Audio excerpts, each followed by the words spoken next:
विनाशकारी भूकम्प पछिको अवस्थालाई मध्यनजर गर्दै अबको पुनर्निर्माणलाई सुरक्षित र सबल बनाउन सबै पक्षलाई उत्प्रेरित गर्ने उद्देश्यले तयार पारिएको रेडियो कार्यक्रम पुनर्निर्माण।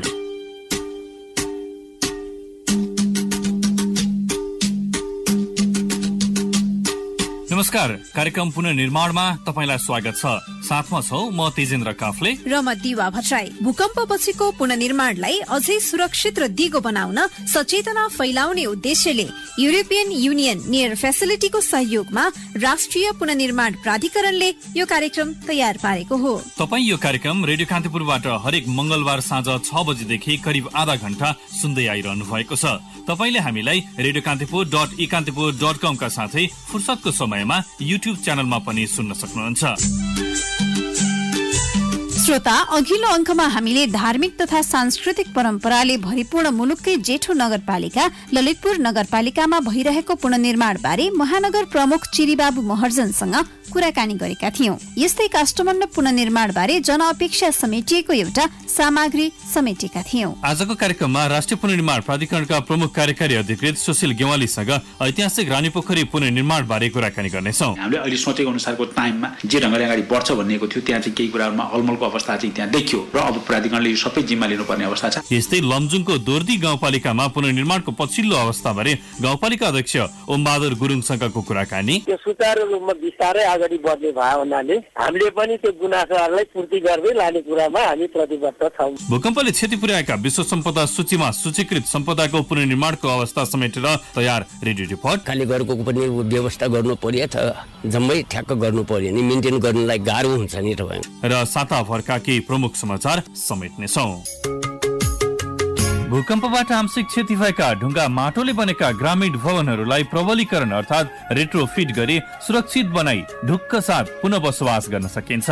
प्रबलीकरण र नयाँ आवास निर्माण सम्बन्धी थप जानकारीका लागि आजै गुगल प्ले स्टोरमा गई सुरक्षित घर मोबाइल एप्लिकेसन डाउनलोड गर्नुहोस् अथवा पैसा नलाग्ने टोल फ्री नम्बर एनटीसी प्रयोगकर्ताले 166001 19876 र एनसेल प्रयोगकर्ताले 980115 71090 मा फोन गरी जानकारी प्राप्त गर्नुहोस्। राष्ट्रिय पुनर्निर्माण प्राधिकरणद्वारा जनहितमा जारी। काष्ठमण्डप पुनर्निर्माणका क्रममा 4 वटा मूल थाम प्यङथा ठड्याउने काम भएको छ। यी थामलाई हनुमान ढोका काल भैरव अघि संकल्प पूजा गरी बाजा गाजा सहित जात्रा गरेर काष्ठमण्डप पुर्याइएको थियो। काष्ठमण्डप पुनर्निर्माण समितिका अध्यक्ष राजेश साक्यका अनुसार 4 मध्ये 3 खम्बा नयाँ बनाइएको हो, एउटा भने पुरानै खम्बा प्रयोग गरिएको छ। सबै थाम आइतबार एकै दिन राखिएको साक्यले बताउनुभयो। 2076 असार मसान्तसम्म पहिलो तल्ला सक्ने लक्ष्य पुनर्निर्माण समितिको छ। मन्दिरको पुनर्निर्माण पुरानै ढाँचामा 3 तलाको हुनेछ।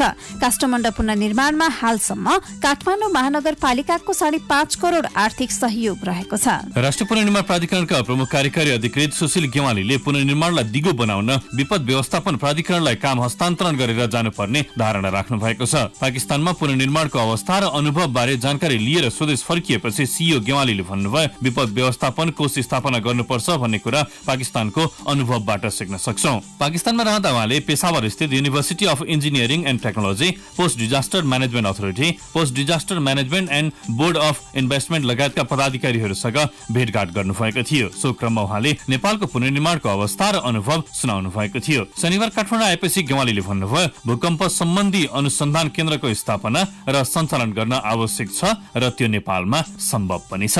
गैर आवासीय नेपाली संघ एनआरएनएले सरकारलाई गोर्खाको लाप्राक स्थित एकीकृत नमुना बस्ती निर्माणको प्रगति विवरण बुझाएको छ। संघका तर्फबाट अध्यक्ष भवन भट्टले राष्ट्रिय पुनर्निर्माण प्राधिकरणका प्रमुख कार्यकारी अधिकृत सुशील गेवालीलाई प्रगति विवरण बुझाउनु भएको हो। एनआरएनएले सरकारलाई बुझाएको विवरणमा लाभग्राहीलाई घरहरू हस्तान्तरण गर्न आवश्यक किताकाट प्रक्रिया, लाल पूर्जा उपलब्ध गराउन निवेदन, परिमार्जित गुरु योजना, गोला प्रथाबाट तोकिएको लाभग्राहीको सूची र घर नम्बर सहितको आवश्यक कागजात समावेश रहेको अध्यक्ष भट्टले बताउनुभयो। सो क्रममा प्रमुख कार्यकारी अधिकृत गेवालीले लाप्राक परियोजना निर्माण प्रक्रियामा प्राधिकरणको पूर्ण सहयोग रहने प्रतिबद्धता व्यक्त गर्नुभयो। 2072 वैशाख 12 गतेको भूकम्पले ध्वस्त लाप्राकमा हाल 573 वटा घर, निर्माणको अन्तिम चरणमा छन्।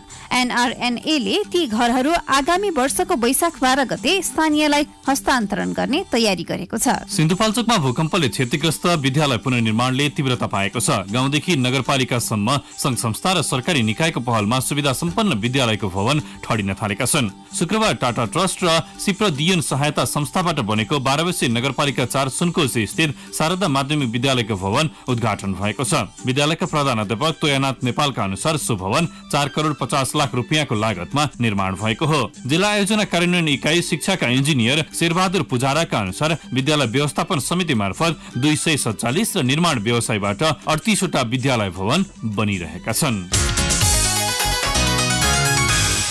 ऐतिहासिक सम्पदा रानीपोखरी पुनर्निर्माणको जिम्मेवारी पाए लगत्तै राष्ट्रिय पुनर्निर्माण प्राधिकरण निर्माण योजनाको कार्यविधि बनाउन जुटेको छ। गत माघ 14 गतेको मन्त्री परिषद बैठकले रानीपोखरी र बालगोपालेश्वर मन्दिर लगायत सो क्षेत्रमा रहेका पुरातात्विक संरचनाहरूको पुनर्निर्माण सम्बन्धी सम्पूर्ण कार्य प्राधिकरणले गर्ने गरी जिम्मेवारी दिने निर्णय गरेको थियो। पुरातत्व विभाग, काठमाडौँ महानगरपालिका, विज्ञ सरकारवाला संघ संस्था, स्थानीय समुदाय लगायत संघको परामर्श र समन्वयमा प्रताप मल्लकालीन शैली, प्रविधि र निर्माण सामग्रीको प्रयोग गरी पुनर्निर्माण गर्ने तयारी प्राधिकरणको छ। रानीपोखरी र बालगोपालेश्वर मन्दिर पुनर्निर्माण बारे राष्ट्रिय पुनर्निर्माण प्राधिकरणका प्रमुख कार्यकारी अधिकृत सीईओ सुशील गेवालीसँग साथी दीपक सापकोटाले कुराकानी गर्नु भएको छ। मन्त्री परिषदले बालगोपालेश्वर मन्दिर सहित रानीपोखरी पुनर्निर्माणको जिम्मेवारी राष्ट्रिय पुनर्निर्माण प्राधिकरणले दिएको छ। पुनर्निर्माण प्राधिकरणका लागि यो अवसर हो कि चुनौती हो? मलाई लाग्छ यो प्राधिकरणको लागि अवसर पनि हो, चुनौती पनि हो, दुईटै हिसाबले। अवसर किन भन्दा रानीपोखरी जस्तो महत्त्वपूर्ण ऐतिहासिक पुरातात्विक महत्त्वको सम्पदा जुन सम्माननीय राष्ट्रपतिज्यूबाट शिलान्यास पनि भएको थियो, त्यो काम अगाडि बढाउने खालको कुराको जुन जिम्मेवारी प्राप्त भएको छ, एउटा अवसरको कुरा हो। यसले राम्रो ढङ्गले चाहिँ बनाएर जनताको बीचमा प्राधिकरणले एउटा इमेज पनि स्थापित गर्न सक्छ, यो महत्त्वपूर्ण छ त्यो अर्थमा। यसको साथसाथै यो चुनौती पनि किन हो भन्दा यो लामो समयदेखि काम नभएर त्यहाँ चाहिँ अल्झिएर रहेको अवस्था छ। विभिन्न खालका चुनौतीहरू भएरै त्यो चाहिँ त्यहाँ अल्झिरहेको स्थिति हो। त्यो चुनौतीलाई पार गर्दै काम गर्नुपर्ने अवस्था पनि छ, तर हामीलाई विश्वास छ यो चुनौती हामी पार गर्छौँ र यसलाई अवसरकै रूपमा परिणत गर्छौँ भन्ने लाग्छ मलाई। लामो समय अड्किएको धरहरा पुनर्निर्माणको जिम्मेवारी पुनर्निर्माण प्राधिकरणलाई आएपछि त्यसमा ब्रेकथ्रु भयो। त्यही भएर पनि मन्त्री परिषदले पुनर्निर्माण प्राधिकरणमाथि भरोसा गरेको हो कि? हुनसक्छ। अब मन्त्री परिषदले कसरी गर्यो भन्ने कुरा त अब त्यो मैले भन्ने विषय भन्दा नि अब सरकारकै विषय हो, तर सरकारले विश्वास गरेको छ, त्यो महत्त्वपूर्ण छ। सरकारले मात्रै होइन, वास्तवमा हामी महानगरपालिकाले काम गर्ने कुरा भनेर जिम्मेवारी दिँदै गर्दा, पुरातत्व विभागले काम गर्ने भनेर जिम्मेवारी दिँदै गर्दाखेरि यो जिम्मेवारी प्राधिकरणकै पुनर्निर्माणका समग्र कामको जिम्मेवारी पुनर्निर्माण सम्बन्धी संरचनाहरूको पुनर्निर्माण सम्बन्धी जुन ऐन छ त्यो ऐनले प्राधिकरणलाई नै जिम्मेवारी दिएको अवस्था हो। सम्पूर्ण रूपमा सबै जिम्मेवारी पार्लियामेन्टले चाहिँ दिएको छ, संसदले दिएको छ। त्यसको आधारमा प्राधिकरणले प्राप्त गरेको यो जिम्मेवारीले हामीले हिजो पुरातत्व विभाग काठमाडौँ महानगरपालिका जसको जिम्मेवारी हो त्यही नै जाओस् भन्ने ढङ्गले नै सोचिराखेका थियौँ, तर केही समस्याहरू आइपरे त्यसलाई एकै ढङ्गले चाहिँ काम अगाडि बढाउनलाई फेरि पनि प्राधिकरणले यो जिम्मेवारी वहन गरेर अगाडि जानु परेको अवस्था छ। रानीपोखरीको पुनर्निर्माणलाई अघि बढाउन दोस्रो कार्यकाल सुरु गरेपछि तपाईँले पटक पटक सरकारवालाहरूसँग छलफल गर्नुभयो। अब यसको सम्पूर्ण जिम्मेवारी नै पुनर्निर्माण प्राधिकरणमा आएको छ। अगाडि बढ्ने कार्ययोजना बनाइसक्नुभयो? हामीले एक खालको सोच अगाडि बढाइसकेका छौँ र अब हामी यसलाई काम अगाडि बढाउनको निम्ति अहिले सबै काठमाडौँ महानगरपालिकाले चाहिँ जानेर प्रक्रिया पुर्याएको थियो र त्यसको लागत अनुमानदेखि जे जस्तो अवस्था थियो त्यो डकुमेन्ट हामीले मगाइसकेका छौँ, पुरातत्व विभागसँग पनि मगाइसकेका छौँ र अब हामी त्यसलाई चाहिँ एकीकृत खालको चाहिँ योजना बनाउँछौँ समग्रतामा। सबभन्दा पहिला त्यसको एकीकृत प्याकेज चाहिँ तयारी गर्छौँ र त्यसको आधारमा हामी टेन्डरको प्रक्रिया चाहिँ सुरु गर्नेछौँ र त्यसको साथसाथै यसलाई चाहिँ अनुगमन गर्नलाई साझेदारहरूसँग छलफल गर्नको लागि एक खालको संयन्त्र बनाइनेछ जसले यो समग्र कुराहरूलाई चाहिँ समन्वय पनि गर्ने, सहजीकरण पनि गर्ने, अनुगमन पनि गर्ने यो खालको अवस्था बनाउनेछौँ। पुरातत्व विभाग, महानगरपालिका सबलाई साथमा लिएरै काम गर्नेछौँ र त्यो अनुसार हामीले काम अगाडि बढाउनेछौँ। त्यो अनुसारको सोच अगाडि बढाएका छौँ। रानीपोखरीमा बालगोपालेश्वर मन्दिर पुनर्निर्माण, पोखरीको पुनर्निर्माण तथा पोखरी वरिपरिका संरचनाको पुनर्निर्माण जस्ता विविध पक्ष छन्, तिनलाई कसरी समन्वय गर्दै लैजानु? हामी अब एकीकृत योजना बनाउँछौँ। हामी छुट्टा छुट्टै योजनामा जाँदैनौँ, सबैलाई एउटै प्याकेजमा लिएर आउँछौँ र एउटै प्याकेजको आधारमा त्यसलाई काम अगाडि बढाउने खालको सोच बनाइराखेका छौँ। तपाईँले त्रिचन्द्र कलेजको दक्षिणी भाग, शान्ति बाटिका र रत्न पार्कलाई समेटेर रानीपोखरीलाई बृहत बनाउने कुरामा पनि जोड दिने गर्नुभएको छ। तपाईँको त्यो अवधारणाबारे व्याख्या गरिदिनुहोस् न। यसमा हामीले सोचिराखेको कुरा यद्यपि यो अहिले नै चाहिँ धेरै कुरा भन्नलाई चाहिँ अलिकति छिटो पनि होला, तर हामी सम्भव भएसम्म विगतमा सर्वोच्च अदालतले चाहिँ आदेश पनि दिएको अवस्था छ रत्न पार्कको चाहिँ रानी पोखरीको चाहिँ नजिकमा रहेको कङ्क्रिट स्ट्रक्चरहरूलाई चाहिँ हटाएर त्यसलाई पुरानो शैलीमा बनाउनु पर्यो भन्ने खालको भएको छ। हामी त्यो सोच अगाडि सारेका छौँ। त्यसको साथसाथै शान्ति बाटिका र रानी पोखरीको बिचमा रहेको जुन सडकको चाहिँ ट्राफिक हिसाबले चाहिँ हिँड्ने छ त्यसलाई पेडेस्ट्रियन वाकवेको हिसाबले त्यसलाई चाहिँ लैजाँदाखेरि उपयुक्त हुन्छ भन्ने खालको सोच अगाडि राखिराखेको छ। शान्ति बाटिकालाई चाहिँ बाटिकाकै रूपमा चाहिँ त्यसलाई चाहिँ संरक्षण गर्ने सोच चाहिँ रहनेछ भने खुला मञ्च जुन चाहिँ पहिलादेखिको रत्न पार्कको चाहिँ जुन क्षेत्र हो खुला मञ्च हो, खुला मञ्चलाई खुला मञ्चकै रूपमा चाहिँ व्यवस्थित गर्ने र त्यसलाई चाहिँ पेभमेन्टहरू गर्ने र त्यसलाई चाहिँ तपाईँको स्टोन पेभमेन्ट होला वा चाहिँ के गर्दाखेरि उपयुक्त हुन्छ त्यो गरेर त्यसलाई खुला मञ्चको रूपमा चाहिँ त्यसलाई व्यवस्थित गर्ने खालको सोच पनि गराउँछौँ। हामी सम्भव भएसम्म त्यसको अन्डरग्राउन्ड पार्किङको व्यवस्था गर्न सकिने त्यो क्षेत्रमा पार्किङको ठुलो अभाव छ, गर्न सकिन्छ कि त्यो कुरा पनि सोचिराखेका छौँ। तीर्थचन्द्र कलेजलाई अन्यत्र सिफ्ट गर्ने कुराको बारेमा पनि हामी छलफलमा क्रममा छौँ। तर त्यसलाई उपयुक्त खालको यो समग्र व्यवस्थापन गरेर मात्रै हामी यो चरणमा प्रवेश गर्नेछौँ। अहिले हाम्रो ध्यान चाहिँ यो समग्र कुराको सोच रहेको भए तापनि अहिले समग्र ध्यान चाहिँ रानी पोखरीकै पुनर्निर्माणको कामलाई तत्कालमा अगाडि बढाउने, त्यसपछि त्यसको बृहत्तर सोचलाई क्रमशः हामी समिति साझेदारहरू सबै निकायहरूसँग छलफल गर्दै त्यसको निष्कर्ष निकाल्दै अगाडि बढ्ने कुरा गर्नेछौँ। तपाईँले केही समय अघि 76 को भाइटिकामा बालगोपालेश्वर मन्दिरमा भाइटिका लगाउन सकिने अपेक्षा गर्नुभएको थियो, तर यसबीचमा खासै प्रगति हुन सकेन र अन्ततः सम्पूर्ण जिम्मेवारी प्राधिकरणलाई आएको छ।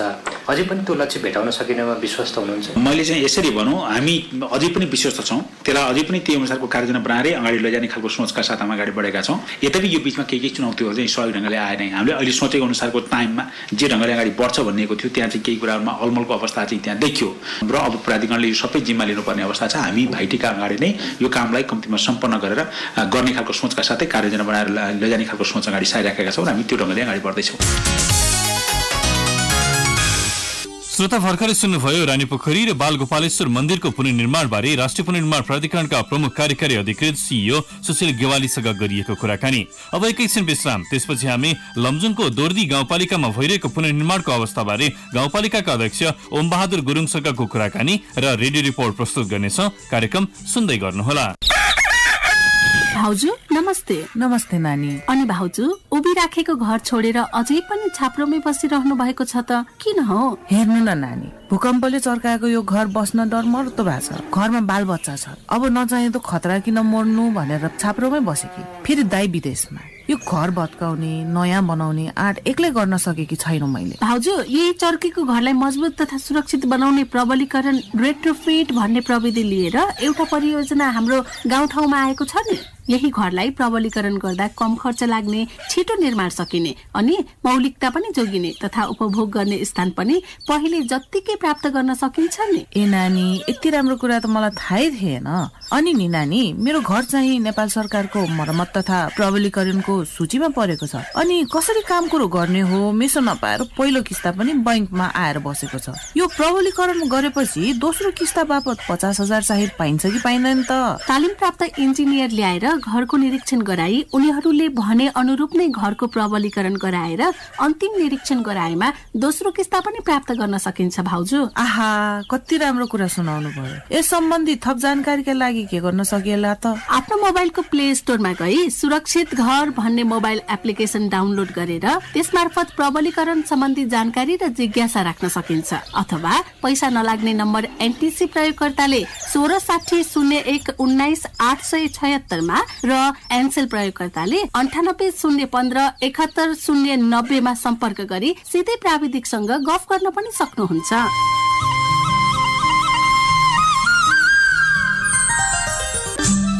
पुनः स्वागत छ श्रोता। कार्यक्रम पुनर्निर्माणमा युरोपियन युनियन नयाँ फेसिलिटीको सहयोगमा राष्ट्रिय पुनर्निर्माण प्राधिकरणले तयार पारेको कार्यक्रम पुनर्निर्माण रेडियो कान्तिपुरबाट हरेक मंगलबार साँझ 6 बजेदेखि करिब आधा घण्टा प्रसारण हुँदै आएको छ।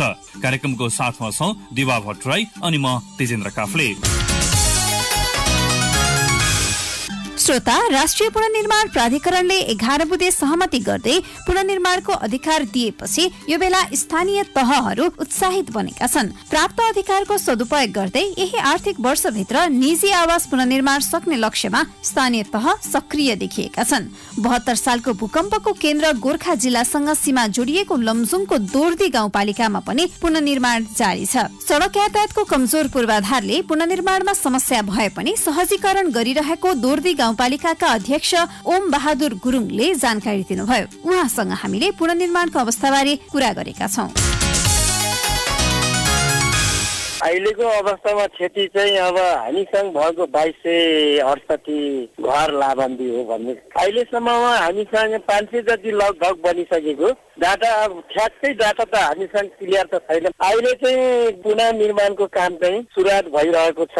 यसको चाहिँ अन्तिम चरणतिर छ, तैपनि अब काममा सुरुवात चाहिँ भइरहेको छ। समस्याहरू चाहिँ के कस्ता झेल्दै हुनुहुन्छ यहाँले पुनर्निर्माणको क्रममा गाउँपालिकाभित्र? पुनर्निर्माणको क्रममा सरकार माथि अब पैसा समयमा नपठाउने, हामीसँग झेल्नु पर्ने समस्या चाहिँ अब यो ढुवानीको क्रम चाहिँ अलि राम्रो छैन सर। दोर्जीको सन्दर्भमा अब टाढा बाटो पुग्नु पर्ने, अब कच्ची बाटो भएको हुनाले अब जनतालाई अलिक समस्या चाहिँ छ। यो भूकम्पपछि घर बनाइसक्नेहरूलाई प्रमाणपत्र दिने क्रम पनि सुरु गरिसक्नु भयो यहाँले कि बाँकी छ ती क्रम चाहिँ? होइन, त्यो त हामीले यो हाम्रो दोर्जीको सन्दर्भमा चाहिँ यो पुनर्निर्माण पछिको यो भूकम्पले घर बनाइसके प्रमाणपत्र दिने काम चाहिँ अहिलेसम्म सुचारू भएको छैन। राष्ट्रिय पुनर्निर्माण प्राधिकरणले पछिल्लो समय यहाँहरूसँग पनि 11 बुँदे समझदारी गरेको छ, यसले केही सहज बनाएको छ? 11 बुँदेमा सहमति चाहिँ भएको छ, तैपनि अब त्यहाँ प्राधिकरणले पठाउने कुराहरूमा सहमति मात्रै भएको जस्तो लाग्छ मलाई। अरू कुरा चाहिँ पठाउने क्रममा यो गुनासो र पुनर्निर्माण भइसकेको घरहरूलाई हेर्ने विषय वस्तुमा चाहिँ ठ्याक्कै चाहिँ हामीसँग कार्यक्रम चाहिँ नआइपुगेको। अब यही आर्थिक वर्षभित्रमा निजी आवास बनाइसक्ने भन्ने लक्ष्य पुनर्निर्माण प्राधिकरणले राखेको छ, सकिन्छ यहाँको गाउँपालिकामा? गाउँपालिकाको सन्दर्भमा गर्दा हामीले यो पुनर्निर्माण प्राधिकरणसँग पनि छलफल गरेर यो आषाढ मसान्तसम्ममा निजी घर आवास चाहिँ बनाउन नसक्ने जस्तो चाहिँ दोर्जीमा देखिया हुनाले हामीले चाहिँ ल्याद थप्नुपर्छ भन्ने विषय वस्तु चाहिँ राखेको थियो सर। अब त्यसको निचोडमा केही कुरा आइपुगेको छैन। के कारणले गर्दा चाहिँ नसक्ने अवस्था आयो त्यहाँ? यो समस्याहरू चाहिँ यो अब यो फोहोरको चाहिँ जटिल समस्या, फोहोर कामै नगरेको, पुष्पचन्द भित्र गर्नुपर्छ भनेपछि अलिक तातिया जस्तो चाहिँ जनता देखिया हुनाले यसको समस्या असर मसन्दान टुङ्गिँदैन कि भन्ने कुरामा हो सर, अरू त केही होइन। थप भएको कति समय जति आवश्यक पर्ला यहाँको गाउँपालिकाको लागि निजी आवास सम्पन्न गर्न? निजी आवास बनाउनको लागि यो बर्खाको समय हो, यो अब पुष माघसम्म राखिदियो भने सकिन्छ होला भन्ने हो। अनि छाप्रा मुनि बसिरहेका अथवा टहरामा बसेकाहरूको व्यवस्थापन कसरी गरिरहनु भएको छ? त्यसको व्यवस्थापन चाहिँ अब अहिलेकै सन्दर्भमा त त्यस्तो छाप्रै मुनि बस्ने अवस्था चाहिँ अलि देखिएको छैन। यो पछिको चरणमा पनि आफूले भने एउटा सानो आवास बनाएर बसिरहेको यो हाम्रो गाउँपालिका त्यो अवस्था चाहिँ छ। शैक्षिक संस्थाहरूको अवस्था के छ? थोरै गुणस्तरीय अभिवृद्धि भनेर हामीले जिटिए मापनमा शैक्षिक योजना कार्यक्रममा अलिकति थोरै नीति तथा कार्यक्रमबाट सबै विद्यालयका प्रहर तथा व्यवस्थापन समिति राखे माथि उठाउने भन्ने हो। त्यही कारणले अलिकति अब त्यसको नीतिगत रूपमा गयो भने शैक्षिक अवस्था नै अलि उच्च कि भन्ने हो। अनि स्वास्थ्य केन्द्रहरूको अवस्था? स्वास्थ्य त प्रत्येक वडामा स्वास्थ्य एकाइ छ, 9 वडामा स्वास्थ्य संस्था छ। त्यसको अवस्था नै अहिलेसम्म हामीले सुचारू रूपमा औषधिको व्यवस्थापन हाम्रै गरिएको छ। यो भूकम्पले क्षति पुर्याएको थियो होला ती भवनहरूमा पनि, तिनीहरूको पुनर्निर्माण चाहिँ कहाँ पुर्याउनु भयो? विद्यालयको भवनहरूको अवस्था त पुनर्निर्माणले गर्ने काम चाहिँ सुचारू रूपमा भइरहेछ के अरे। अब यता शिक्षातिरको भवन पनि सुचारू रूपमा चल्दैछ सर। त्यसले एउटा खालको चाहिँ भवनमा विद्यालय भवनको लागि चाहिँ खाँचो नपर्ने खालको चाहिँ बनाउँदैछन्। यहाँले आफ्नो गाउँपालिकाभित्र पुनर्निर्माणको क्रम जारी राख्नु भएको छ, जनस्तरबाट गुनासाहरू पनि त आइरहेका होला नि, तिनीहरूको सम्बोधनको लागि कुनै संयन्त्र गठन गर्नुभएको छ यहाँले? जनस्तरबाट गुनासो चाहिँ आउँछ सर, नआउने त यो संसारमा ठाउँै छैन होला। त्यो भयो हुनाले त्यसको अब जवाबदेही त अब गाउँपालिकाले हुने भएको हुनाले हामी नै भन्नु पर्यो। अर्को त्यो कुनै पनि संयन्त्रहरू चाहिँ खडा चाहिँ हामीले गरिएको छैन। त्यो गुनासो र अब यो पुनर्निर्माणमा यो 72 पछि बनाइसकेका घरको पनि अब त्यसले दोस्रो किस्ता नपाए हुनाले त्यसको पनि थोरै समस्या छ। गुनासोको पनि हेर्ने विधिहरू नआइसकेका हुनाले त्यसले पनि जनताहरूले गुनासो चाहिँ गर्दैछ भन्नु पर्यो। यहाँको नेतृत्वमा रहेको गाउँपालिका जुन छ दोर्दी, त्यहाँका स्थानीयवासीलाई यहाँको आग्रह चाहिँ के रहन्छ? दोर्जी गाउँपालिका भित्र रहेको स्थानीयवासीहरूलाई चाहिँ धैर्यता र संवेदनशील हुनको लागि पनि म यहाँहरूलाई सम्पूर्ण मिडिया मार्फत चाहिँ यहाँ मेरो दोर्जीवासी जनतालाई चाहिँ म अनुरोध गर्न चाहन्छु, किनकि त्यो सुचारू रूपमा बिस्तारै अगाडि बढ्ने भयो हुनाले हामीले पनि त्यो गुनासोहरूलाई पूर्ति गर्दै लाने कुरामा हामी प्रतिबद्ध छौँ। भर्खरै सुन्नुभयो लमजुङको दोर्दी गाउँपालिकाका अध्यक्ष ओम बहादुर गुरुङसँगको कुराकानी। अब रेडियो रिपोर्ट। काठमाडौँ उपत्यका र लुम्बिनी क्षेत्रलाई संयुक्त राष्ट्रसङ्घको शैक्षिक, वैज्ञानिक एवं सांस्कृतिक संगठन युनेस्कोले सांस्कृतिक सम्पदा क्षेत्रका रूपमा सूचीकृत गरेको छ। काठमाडौँ, ललितपुर र भक्तपुर भित्र मात्र 7वटा सम्पदा सूचीकृत छन्। गौतम बुद्धको जन्मथलो लुम्बिनी भूकम्पले क्षति गरेको छैन। भूकम्पले क्षति गरेका विश्व सम्पदा सूचीमा सूचीकृत सम्पदाको पुनर्निर्माणको समग्र अवस्था समेटिएको रेडियो रिपोर्ट अब प्रस्तुत छ साथी प्रकाश पाठकबाट।